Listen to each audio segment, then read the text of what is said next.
Hello, good morning, Sitaram, and welcome to another program in the series, Addiction and Recovery.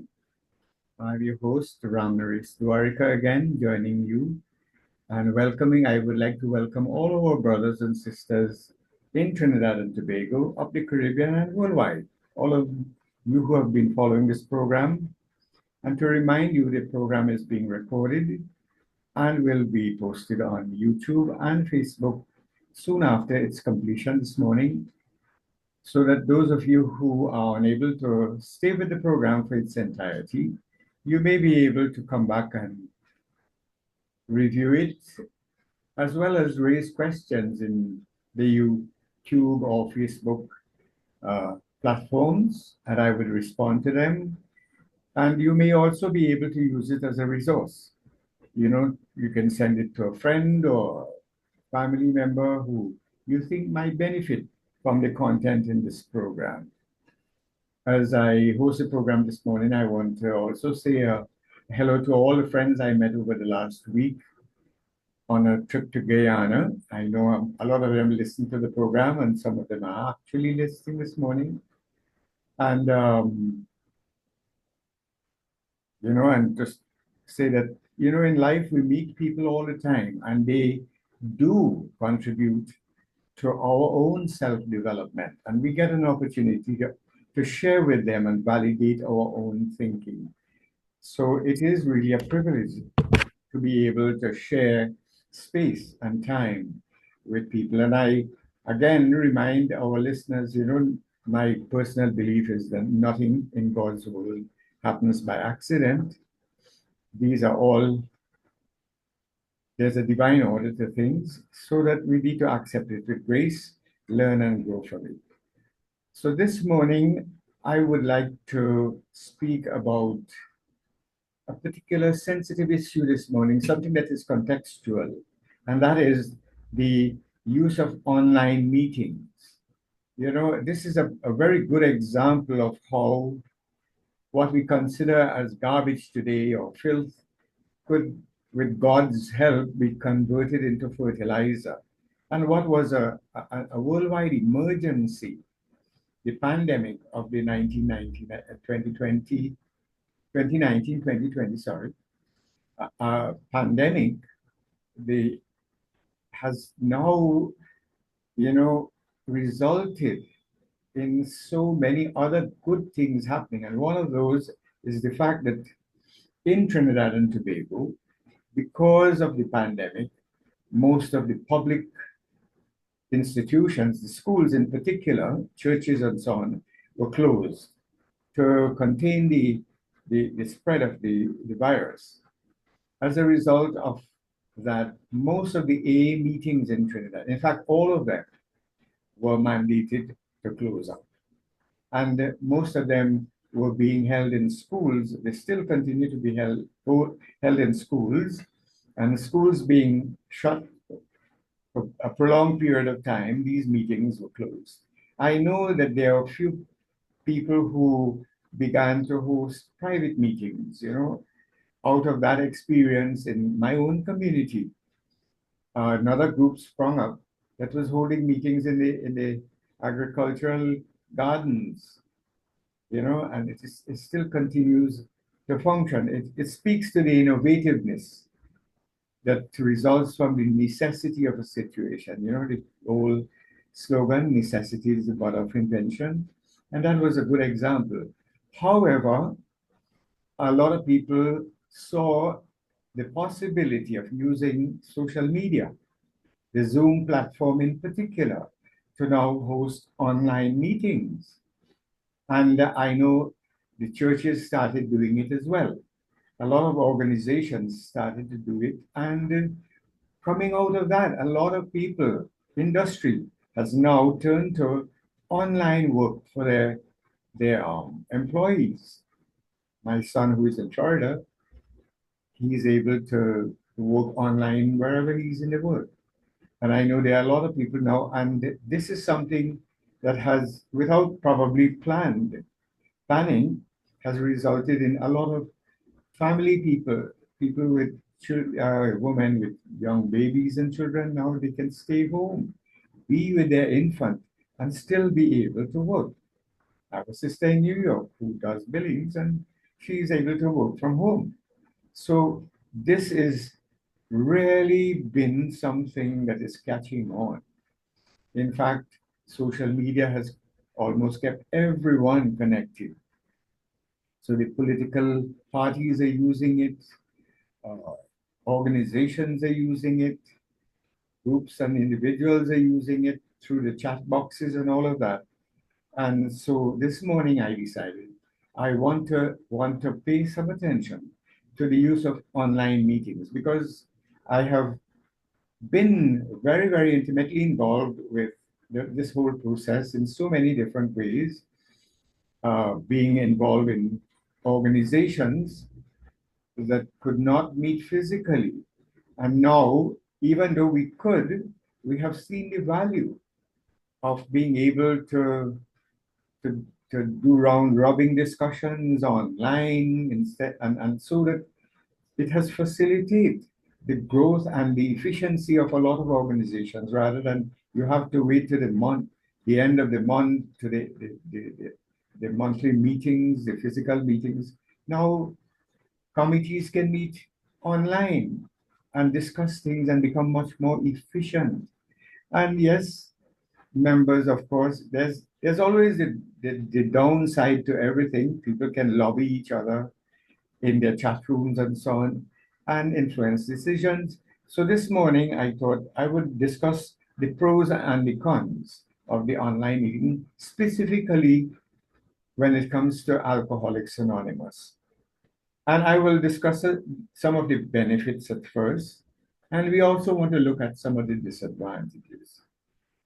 The first benefit is that it is accessible and convenient.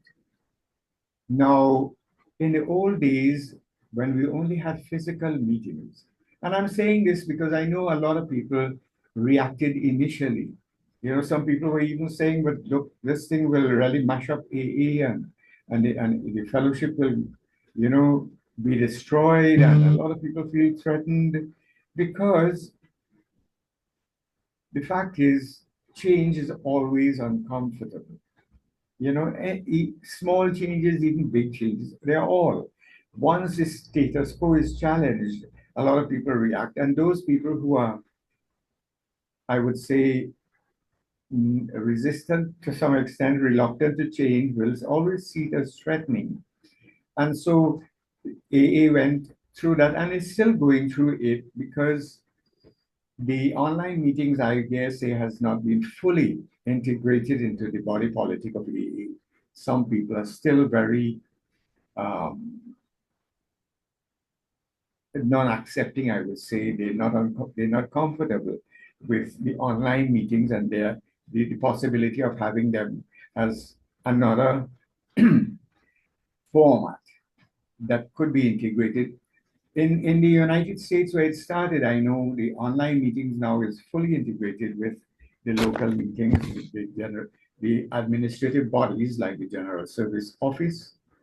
The intergroups have welcomed and integrated and now include the online meetings in their directories so that those who wish to go to an online meeting, they can go, so that now it is becoming more and more, we are seeing people who belong to physical AA meeting groups, they belong to a physical AA meeting group, also becoming members of the online meeting. And I don't see it as being inimical or in conflict. I think rather say that from the feedback I get from the members of AA that I speak to, is that this is one could complement each other. So that the night you don't feel like going to a AA meeting, driving to a school or whatever, you can stay at home in the comfort of your home. And I am seeing a lot of more people are using this facility because some describe, the crime situation in this country. In some areas, it is not very safe to go out in the night because these meetings are usually held from about 7 p.m. to facilitate people who are working and not able to attend meetings during the day. And there I say again, during the day, there are meetings now worldwide in different time zones. So there's a meeting even as we speak happening in some parts of the world, so that anyone can access a meeting anytime using the online facility. And you can jump in at any time and you can jump out even in your break time, even lunchtime, even when you have a slack period in some endeavor that you're doing. You can always tap into a meeting, you can log into a meeting and you can listen, you can even contribute. So this has opened up a whole new vista for the people who are in recovery. And I personally, who work in that field, you know, I especially specialize in the field of treating with substance abuse, drug addiction in my practice.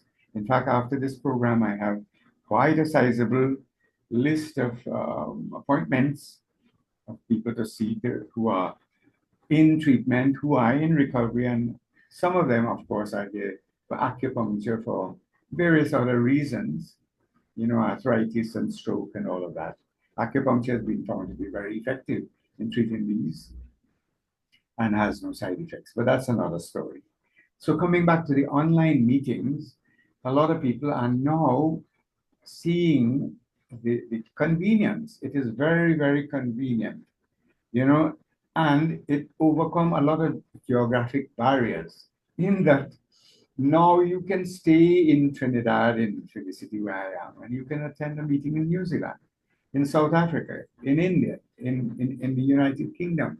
And because, as I said, the time zone, you will have a meeting available to you 24/7.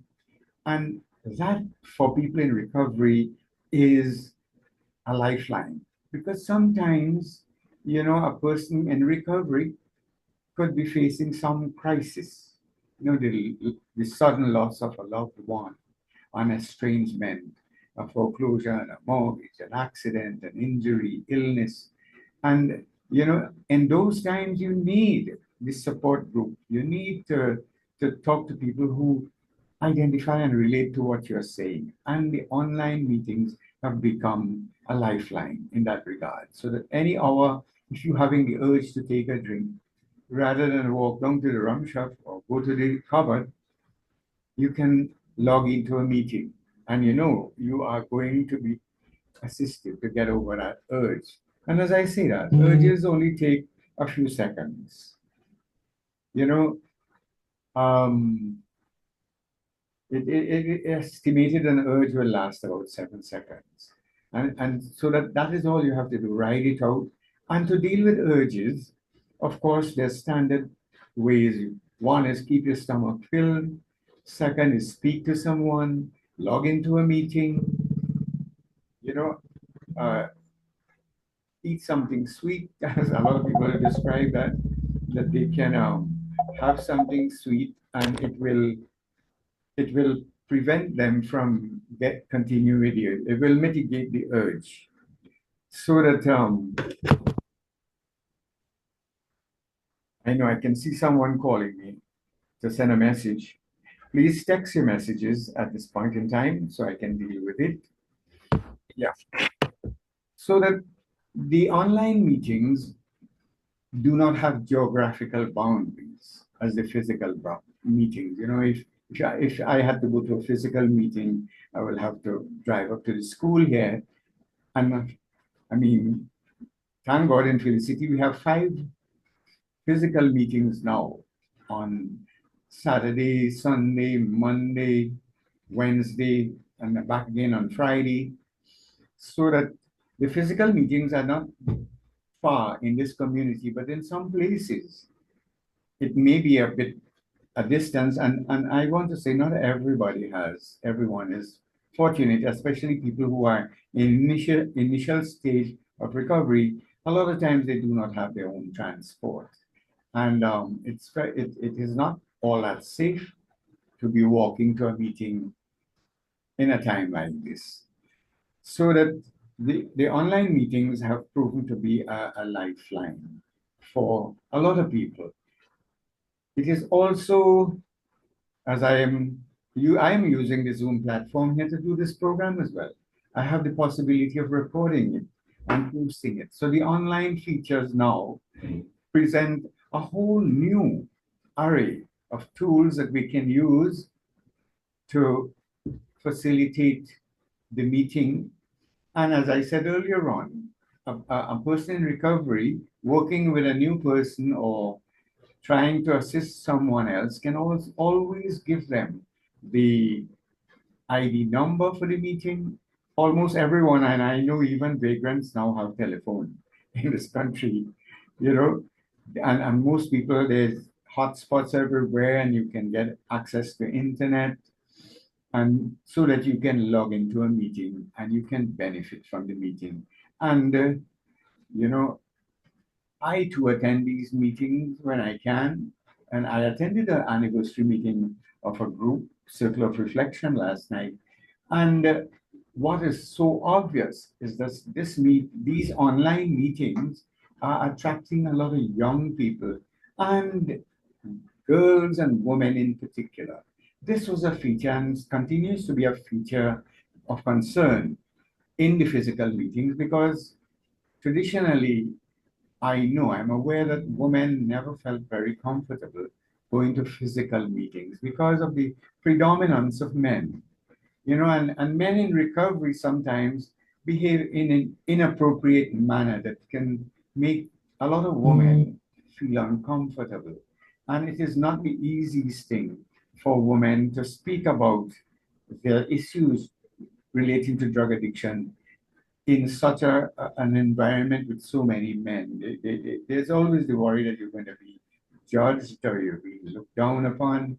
And I have discussed in previous programs the issues relating to recovery for women is much more different to men. Men, the stigma associated to alcoholism and drug addiction, where men is concerned, is far different in this society than women. If a man is drunk and sleeping by the shop, people will just pass and he's about to drunk, and just brush it off. But if a woman was seen there lying down drunk, it will become the talk of the town. You know, society is not very forgiving to our mothers and sisters. The standards that apply to men is so far different to the standards that we apply to our women. So at this point, we're going to take a little break. And when we come back, we will continue this discussion. And of course, as I mentioned earlier on, if you have questions, and I know a lot of people have difficulty accessing the numbers at the radio station, but you can text me at 768-5925. That is 76859. It's on your screen, and I will respond to your queries on the program if it's possible, or definitely after the program. And that is a number you can use if you want to access help. Both numbers are on your screen, 671-3040 or 768-5925. If you think you know someone or you having a problem with alcoholism and drug addiction and would like to do something about it, you can get in touch with me at those numbers. So we'll take a little break at this point, go back to the station, and return in a short bit. Thank you very much for listening so far.